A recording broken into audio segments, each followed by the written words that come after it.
नमस्कार, मैं हूं सुमन कुमार। टीवी 9 भारतवर्ष डिजिटल में आप सभी का स्वागत है। दोस्तों, बीजेपी ने छत्तीसगढ़ को लेकर अपना निर्णय सुना दिया है।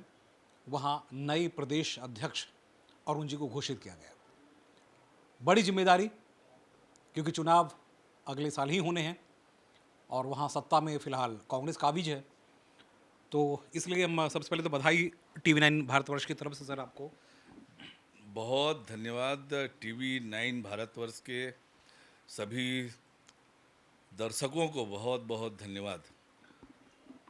वक्त बहुत कम है, लड़ाई बहुत ज़्यादा बहुत बड़ी है।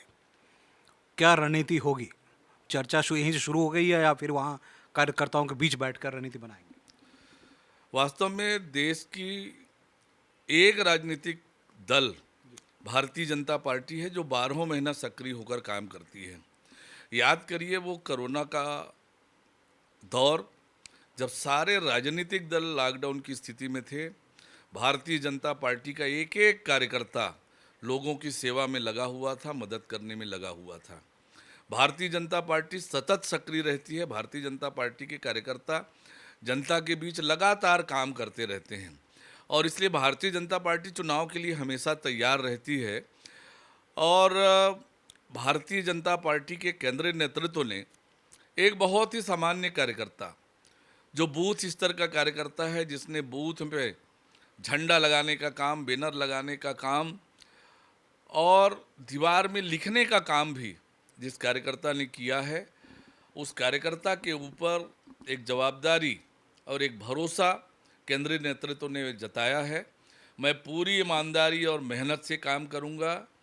परिश्रम की पराकाष्ठा करके पार्टी के केंद्रीय नेतृत्व ने जो मुझ पर भरोसा जताया है, उनके भरोसे पर खरा उतरने का भरपूर प्रयास करूंगा।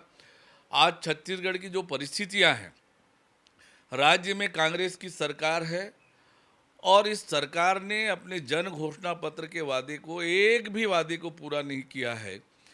सरकार ने केवल ठगने का काम किया है।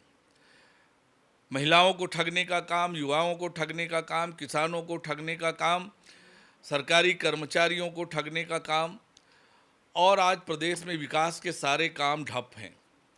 और ऐसे में छत्तीसगढ़ की जनता आज पछता रही है। राज्य में कांग्रेस की सरकार लाकर छत्तीसगढ़ की जनता में आक्रोश है और भारतीय जनता पार्टी छत्तीसगढ़ की जनता की आवाज़ बनकर आएगी, सड़क की लड़ाई लड़ेगी और राज्य की जनता को इस जन विरोधी सरकार, विकास विरोधी सरकार से मुक्ति दिलाकर रहेगी। 2023 में हम भारतीय जनता पार्टी के एक एक कार्यकर्ता को काम में लगाएंगे, सबकी जिम्मेदारी तय करेंगे, सबको जिम्मेदारी देकर 2023 में कमल खिलाने की तैयारी करेंगे। सर, क्योंकि जो कांग्रेस पहले रणनीति बनाती रही, खासकर जातिगत समीकरणों पर, बीजेपी ने भी आपको लाकर उस जाति को या उस समीकरण को कहीं न कहीं टटोलने की कोशिश की है। क्योंकि पिछली बार की जो गणित रही, उस गणित में हाँ, एंटी इनकम्बेंसी जो है बहुत बड़ा फैक्टर होता है। नक्सल एक बहुत बड़ा मसला है, तो उसको भी पाटने की कोशिश की गई है राजनीतिक गणित को देखें तो। देखिए, देश के यशस्वी प्रधानमंत्री माननीय नरेंद्र मोदी जी एक मूल मंत्र लेकर काम कर रहे हैं। आज सबका साथ, सबका विकास, सबका विश्वास और सबका प्रयास।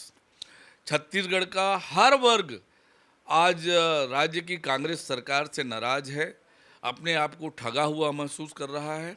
हम छत्तीसगढ़ के हर वर्ग के आवाज़ बनकर उभरेंगे, जनता की लड़ाई सड़क तक लड़ेंगे और राज्य की जनता के आकांक्षाओं के अनुरूप राज्य की जनता को इस सरकार से मुक्ति दिलाएंगे। 2023 में कमल खिलाने का काम करेंगे। सर, एजेंडे में क्योंकि हम चर्चा कर रहे थे कि केंद्रीय बजट, केंद्रीय योजनाएं पूरी तरह से वहाँ ठप हुई हैं, उसको लेकर काफ़ी मसले जो हैं वो सामने आते रहे हैं। क्योंकि वहाँ के मुख्यमंत्री के पास समय है तो फिर यहाँ उनका दौरा ज़्यादा लगता रहा। आपके जो पार्टी के कार्यकर्ता हैं वो जगह पे हैं, लेकिन उस प्रोजेक्ट को नहीं बन पाना, उसके लिए हंगामा होना, उन तमाम सारे मसले हैं। तो उसको कैसे जनता तक पहुँचाएंगे? राज्य की कांग्रेस सरकार की हालत देखिए। छत्तीसगढ़ के 15 लाख गरीब परिवारों के साथ अन्याय करने का काम किया। प्रधानमंत्री आवास योजना जैसी अति महत्वाकांक्षी योजना में राज्यांश न देकर छत्तीसगढ़ के 15 लाख गरीबों के साथ इस सरकार ने अन्याय किया। राज्य की कांग्रेस सरकार ने, भूपेश बघेल जी की सरकार ने 15 लाख गरीबों के साथ अन्याय किया। केंद्र सरकार सबको मदद करने के लिए, सबके लिए काम कर रही है, लेकिन छत्तीसगढ़ में भूपेश बघेल जी की सरकार जिस प्रकार से 15 लाख गरीबों के साथ अन्याय किया, और छत्तीसगढ़ की जनता इन बातों को समझ गई है। इस सरकार ने सबको ठगने का काम किया है और इसलिए छत्तीसगढ़ को फिर से विकास की दिशा में ले जाने के लिए, छत्तीसगढ़ में फिर सुख, शांति और समृद्धि आए, कानून का राज हो, इसलिए 2023 में छत्तीसगढ़ की जनता ने मन बना लिया है कि फिर से कमल खिलाएंगे और छत्तीसगढ़ में भारतीय जनता पार्टी की सरकार बनाएंगे। सवाल सर एक आपके संसदीय क्षेत्र का, इतने दिनों में आपने क्या क्या प्रोजेक्ट वहाँ तक लेकर पहुँचाया और अब क्या उम्मीद, क्योंकि आप प्रदेश अध्यक्ष है तो जिम्मेदारी बड़ी हो गई, लेकिन वहाँ की जनता की सबसे पहले निगाह होती है, पहला हक होता है आपके ऊपर। देखिए, जहाँ तक बिलासपुर का बात है, जितनी बड़े बड़े प्रोजेक्ट आए हैं, बड़ी संस्थाएं आई हैं, चाहे बिलासपुर में रेलवे का जोन स्थापित हुआ हो, बिलासपुर में उच्च न्यायालय स्थापित हुआ हो, सारे जितने प्रोजेक्ट आए हैं सब भारतीय जनता पार्टी की देन है। अभी बिलासपुर से हवाई सेवा प्रारंभ हुआ, बिलासपुर हवाई सेवा से जुड़ा, ये भी भारतीय जनता पार्टी की देन है। आज बिलासपुर के चारों तरफ नेशनल हाईवे का जाल बिछ रहा है, तो भारतीय जनता पार्टी ही विकास की काम कर सकती है।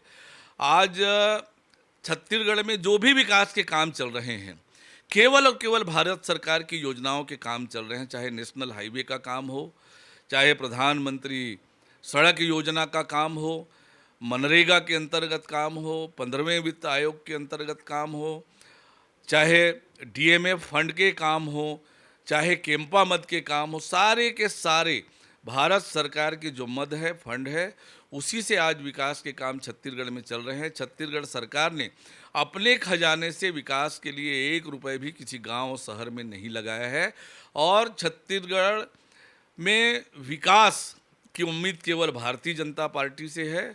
कांग्रेस के राज में छत्तीसगढ़ में विकास पूरी तरह से ठप हुआ है और इसलिए छत्तीसगढ़ की जनता ने मन बना लिया है कि छत्तीसगढ़ के विकास के लिए फिर से भारतीय जनता पार्टी लेकर आएंगे।